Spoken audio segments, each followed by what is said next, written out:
अभिवादन एवं आभार के साथ आपका स्वागत है मेरे चैनल द ब्लेस्ड लाइफ। आज हम बात करेंगे कि हमारी सभी प्रार्थनाएं सफल कैसे होती हैं और हमें अपनी प्रार्थना से मनचाहे परिणाम कैसे मिलेंगे। जैसा कि यह बात तो हर व्यक्ति जानता है कि सभी प्रार्थनाएं कभी सफल नहीं होती, लेकिन फिर भी संदेहवादी जो लोग हैं ना, वह यह निष्कर्ष निकालते हैं कि प्रार्थना काम ही नहीं करती।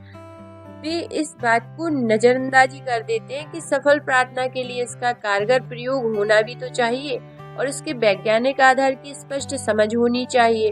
तभी हम यह जान सकते हैं कि कोई खास प्रार्थना कारगर क्यों नहीं हुई और इसे ज्यादा असरदार बनाने के लिए हम कौन सा व्यवहारिक तरीका अपना सकते हैं।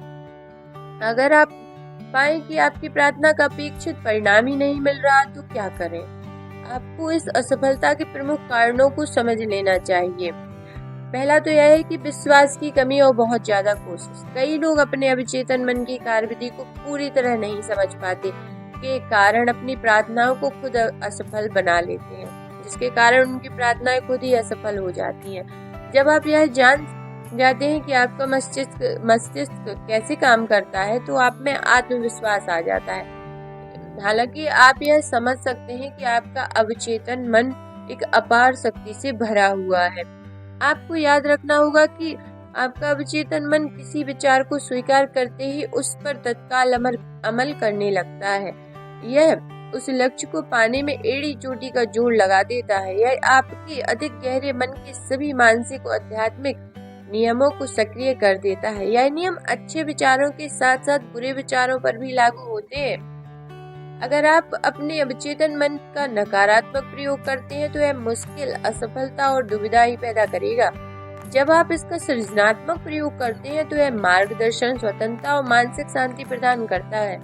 अगर आपके विचार सकारात्मक, सृजनात्मक और प्रेमपूर्ण है तो सही जवाब जरूर मिलेगा। इससे यह स्पष्ट हो जाता है कि आपको असफलता से उबरने के लिए बस आपको एक ही काम करना है। वह काम है अपने विचार या आग्रह को अपने अवचेतन मन की स्वीकृति करवाना।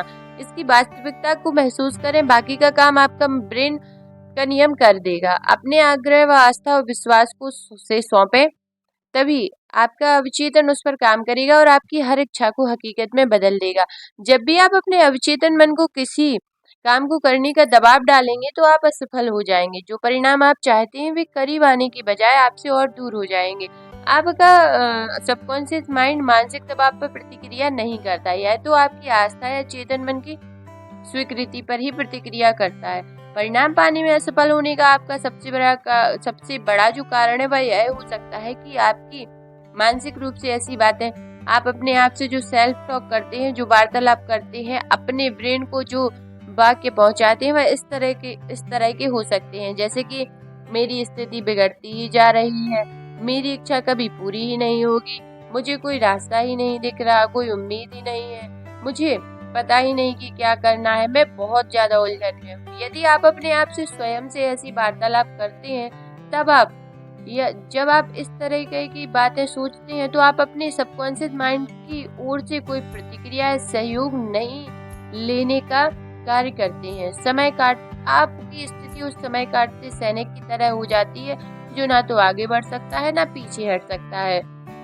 दूसरे शब्दों में आप कहीं नहीं पहुंच पाते। मान लीजिए आप किसी टैक्सी में बैठे और ड्राइवर को आधा दर्जन अलग अलग जगहें बता दें, वह बुरी तरह बौखला जाएगा। हो सकता है वह आपको ले जाने से भी इनकार कर दे, मना कर दे। कोई नहीं जानता कि आप कहाँ पहुंचेंगे। ऐसा तभी होता है जब आप अपने सबकॉन्शियस माइंड की विशाल शक्तियों के साथ काम करते हैं। जब आपके मन में एक स्पष्ट विचार होना चाहिए, आपको एक निश्चित निर्णय पर पहुंचना चाहिए कि कोई रास्ता है, परेशान करने वाली हर समस्या का कोई समाधान है।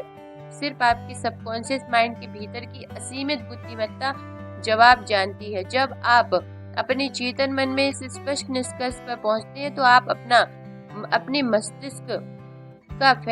आपका मस्तिष्क स्वयं फैसला कर लेता है कि आपको अपने विश्वास के अनुरूप ही फल मिलेगा। इसीलिए आपकी प्रार्थनाएं हमेशा स्पष्ट होनी चाहिए, आपके विचार वाक्य हमेशा सकारात्मक होने चाहिए, तभी ब्रह्मांड आपको आपकी प्रार्थना के अनुसार फल देगा। इसीलिए अपने आपसे जो सेल्फ टॉक आप करते हैं, जो वार्तालाप आप करते हैं, उन्हें स्पष्ट होना चाहिए। जैसे कि आपको जो भी प्रार्थना है आपकी, वह स्पष्ट होनी चाहिए, ना कि स्पष्ट रूप से आप अपने आप से वार्तालाप करेंगे तो आपको आपकी प्रार्थना के अनुरूप फल नहीं मिलेंगे। हर हर महादेव।